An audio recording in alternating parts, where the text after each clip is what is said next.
Hey guys, today we're taking a look at this Dell Inspiron 15 laptop. If you don't know anything about the Inspiron series, these laptops kind of started off as, just basic low-end laptops, but as time goes on, technology changes, and so these laptops are now associated with mid to even high-end laptops. Although this one is not it, it's very basic specs. It has a 15.6 inch diagonal screen. It weighs about 2.5 kilos, and all in all is just a good office computer. So let's take a closer look. Right off the bat, I can tell you, if you love black color, this will be a masterpiece for you. Now, the back of the screen has this nice rigid texture. Here is the Dell logo, of course. The sides have like a smooth, shiny plastic bezel, and on the bottom we have some openings. Here are the rubber pads so your laptop doesn't slide, and here's the battery, which can be removed, and that's a rare sight these days. This laptop is pretty thin, and it's not too heavy. It's not the lightest, but it's not too heavy. So if you're a student, if you're going to college, if you're going to work, you're going on your daily basis, you can just put it in your bag. It doesn't take a lot of space, and what's even more important, it's not heavy, so it won't be a huge contribution to the weight of your bag. As soon as you open it up, you can kind of notice these bezels and this shiny plastic. It looks really good. As expected, here is the screen. Who would guess? Here is the webcam above, and the Dell logo just below the screen, and below that here's this bump, which doesn't stick out a lot, and you don't actually notice it until you take a closer look, and I'm guessing it's here because of the battery. The whole surface around the keyboard and the touchpad is rigid as the back of the screen. So as I've said, here's the the keyboard, the touchpad, and some stickers that says Intel inside. And since this is all plastic, I'm not sure about the build quality, but one thing that surely does work is this texture, which gives it kind of a more rigid and more solid feeling than I think it actually is. As for the keyboard is great. It's clicky, it's responsive. You can type really fast. The caps lock does have the indicator light. The num lock doesn't have one. That's a shame. What else? I don't think there's anything actually missing on this keyboard.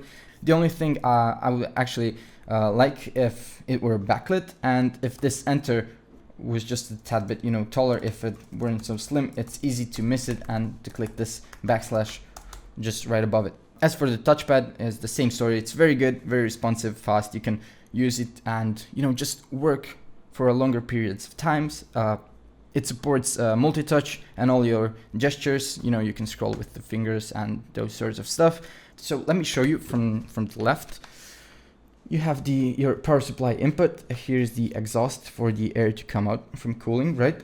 Here's an HDMI port, USB 3.0 port, and an SD card reader. On the right, here is a Kennington's lock port. Here are two USB 2.0 ports and a micro audio input.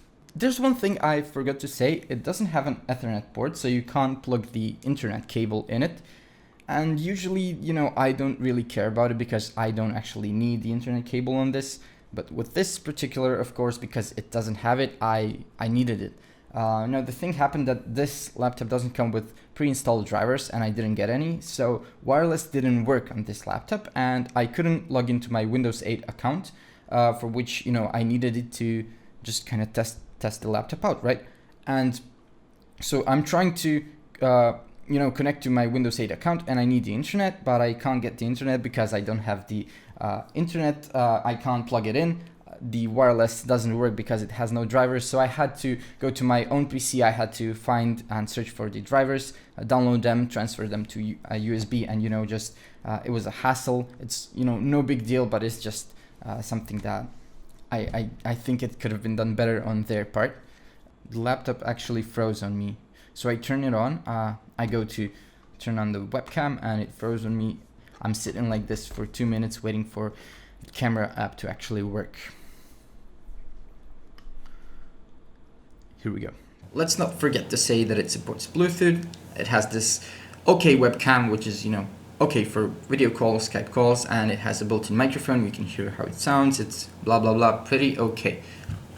Now the screen looks beautiful. It has a 15.6-inch diagonal. The colors are very true, very bright. You can use it outside, although it has a glossy finish, so you know everything is really reflective. Other than that, you know, if you've ever actually met with a laptop, if you ever used a laptop, you've probably seen this type of screen. It's glossy. When you're looking from the sides, it's quite okay. The viewing angles are good, but when you're looking from the top and the bottom, the colors distort a lot, which is only to be expected. This is not a tablet and this is not a phone, so there is no need for such high quality screen. Of course, the screen itself is very solid. It's very firm, stays put. The battery is lithium ion, and let me just show you real fast. I mean, I can't show you that it's lithium ion. I can just show you the battery. Here it is. It's very small, and you can take it out, whatever. It lasted for around like 4 to 5 hours for me, and that means the music was playing almost always on this. I was scrolling YouTube, Facebook. I was using my internet browser, so I guess if you were use it less intensively, the battery would last a bit longer.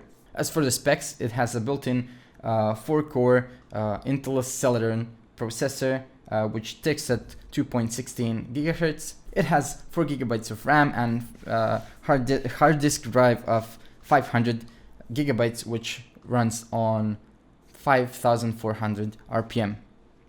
So with all that, it takes multitasking pretty good. As for the gaming, I mean, it has just a built-in Intel's HD graphics, so it won't be able to actually run like those high-end games. Even like it'll be just able to run older games and optimized games. I've tried the 2 games again that you mostly ask for, which are Minecraft and League of Legends, and those work pretty well on this. Pretty well, I mean, League of Legends will work not on high details, but if you lower the details to like medium, you'll get a fluid 60 FPS, which is very good. So there's that. Another thing that I need to comment on is the cooling, which on this laptop is done poorly. Not poorly, but I'm not sure what to say. I'll just say that when you use it in your lap for a few hours, or even less than that, the laptop actually started to heat on me, and it just became unbearable. I had to take it off my lap and just put it on a table, right? The same goes for the actual noise, because when it gets heated up, the fan kicks in and it just starts buzzing and buzzing and buzzing until it cools down. It's very loud, not very loud, but it's loud enough so that if you're watching a movie at night, you'll actually have to turn the volume up because you won't be able to hear the movie from the buzzing of the fan. The speakers, on the other hand, they're located here on the bottom, so it's like so, right? And the speakers are very good. They're not phenomenal, but they're very good. They're very loud. The sound quality is great, and you can watch your movies and listen to your music with some dose of quality in them. So as a conclusion, I would say that this is like a good basic machine, for an office work. If you want anything more than that, and you still want a Dell, I recommend you check my other review of another Dell 15 Inspiron series, which has Intel's i7 quad-core processor. It has a dedicated graphics card, AMD Radeon graphics card, so it's much more powerful, but you'll have to put in a bit more money into it. So thank you for watching. If you have any questions, ask away in the comments. Like us on Facebook, follow us on Twitter and Instagram and everything, and like this video. Thanks for watching, and I'll see you soon.